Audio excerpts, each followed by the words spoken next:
بدلیں زندگی۔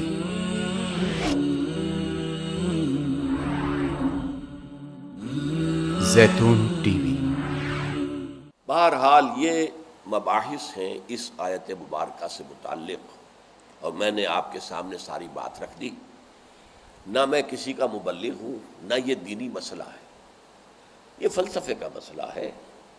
اب فلسفے میں بہت سے مسائل ایسے پیدا ہو گئے، سائنس کے مسائل ہیں کہ جو کتاب و سنت یا کم سے کم حدیث کی بعض چیزوں سے ٹکراتے ہیں۔ اب اس میں آدمی غور کرے گا، سوچے گا۔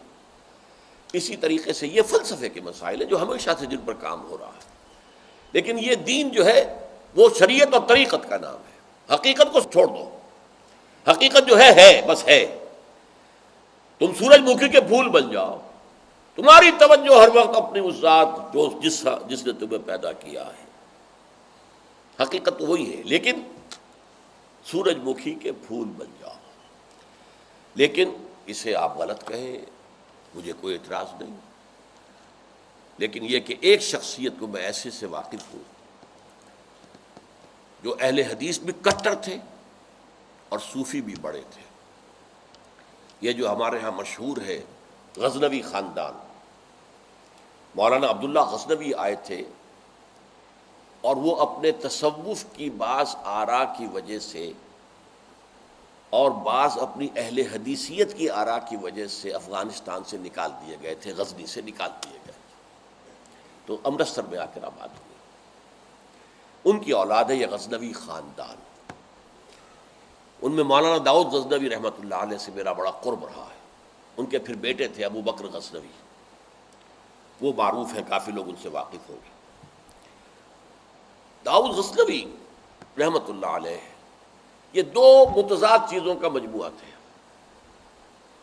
تصوف بھی اور اہل حدیثیت بھی۔ عام طور پر اہل حدیث کی ساری توجہ ظاہر پر رہتی ہے، وہ باطن میں جھانکتے ہی نہیں، اندر نہیں جاتے، فلسفے سے کوئی تعلق ہی نہیں۔ لیکن فلسفہ اور تصوف یہ جڑے ہوئے آپس میں چولی دامن کے ساتھ۔ انہوں نے ایک دفعہ منٹگمری میں، جو اب سائیوال کہلاتا ہے، آ کر تقریر کی۔ اہل حدیث مسجد تھی، میں بھی گیا ہوا تھا سننے کے لیے۔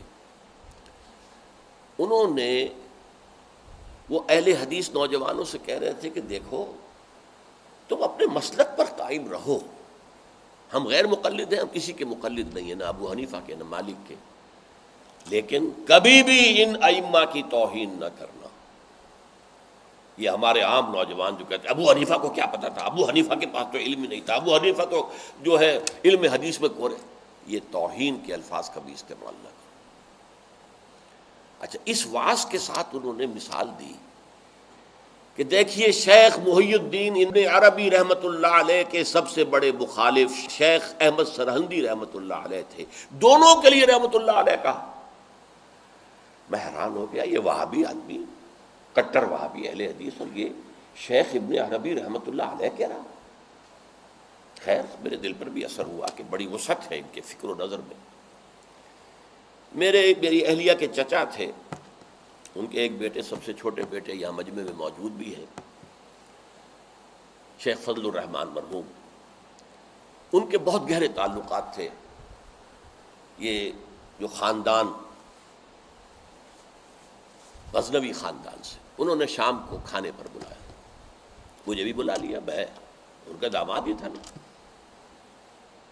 تو وہاں میں نے کہا کہ حضرت، آپ نے شیخ ابن عربی کے ساتھ رحمۃ اللہ علیہ کے الفاظ استعمال کیے، جبکہ ابن تیمیہ نے کوئی شرعی گالی چھوڑی نہیں ان کے لیے۔ زندیق، ملحد،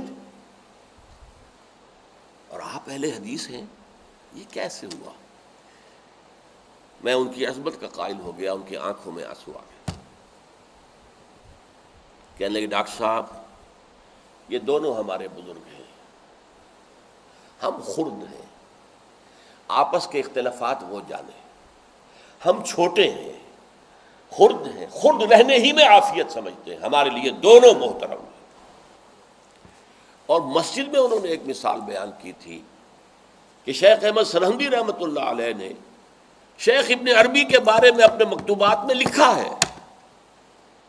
ما ذل بردار خان ایشانم لیکن چکنم معاملہ صفات باری تعالی است۔ کہ ہم شیخ ابن عربی کے دسترخوان کے جھوٹے ٹکڑے کھانے والوں میں سے ہیں۔ کون کہہ رہا ہے؟ مجدد الفسانی کہہ رہا ہے۔ ماں ذل بردار خان ایشانم، ان کے دسترخوان کے سوکھے جوڑے ہوئے جھوٹے ٹکڑے کھانے والوں میں سے ہم ہیں۔ لیکن کیا کریں، معاملہ سے بات باری تعالیٰ، یہ باری تعالیٰ کی صفات کا معاملہ ہے، ہمیں اختلاف کرنا پڑ رہا ہے، اختلاف ہم کر رہے ہیں، لیکن ہم ان کے دسترخوان کے جھوٹے ٹکڑے کھانے والے۔ یہ کہہ رہے ہیں شیخ احمد سرہندی رحمۃ اللہ علیہ، جن کے بارے میں مشہور ہے کہ ابن عربی کا یا تو مخالف اول ابن تیمیہ رحمۃ اللہ علیہ، اور یا پھر مخالف دوم جس نے جوابی فلسفہ پیدا کیا، وہ شیخ احمد سرہندی رحمۃ اللہ علیہ۔ تو یہ ہے کہ ان چیزوں کے بارے میں اپنے سینوں کو وسعت دیجیے۔ آپ ابن عربی کی بات کو چھوڑ دیجیے، پھینک دیجیے، لیکن توہین نہ کیجیے، اس کو خام خواہ کفر سے تعبیر نہ کیجیے۔ یہ چیزیں جو ہیں، اور پھر ہمارے سارے صوفیہ جو اس کے قائل ہیں، پھر ان سے بدزنی ہو گئی۔ میں صرف اس لیے کہ وہ بدزنی اور دلی نفرت کا معاملہ ختم ہو جائے، میں یہ ساری بحث اس لیے کیا کرتا ہوں، ورنہ میرے عام دروس میں ان مسائل پر گفتگو نہیں ہوتی۔ بڑے گہرے مسائل ہیں اور ان کا سمجھنا عام لوگوں کے لیے ممکن بھی نہیں ہے، بلکہ عام آدمی کے، یہ جس کو کہتے ہیں نا ہوشدار کے رہ بردب تیغست قدم را، ہوشیار رہ جاؤ، یہ تم جو چل رہے ہو یہ تلوار کی دھار کی طرح کا راستہ ہے، کاٹ کے رکھ دے گا تمہیں۔ جیسے ہم کہتے ہیں پل صراط جو ہے وہ بال سے زیادہ باریک ہوگا اور تلوار کی دھار سے زیادہ تیز ہوگا، جس پر سے گزرنا ہے قیامت میں، یہ کہاوت ہے۔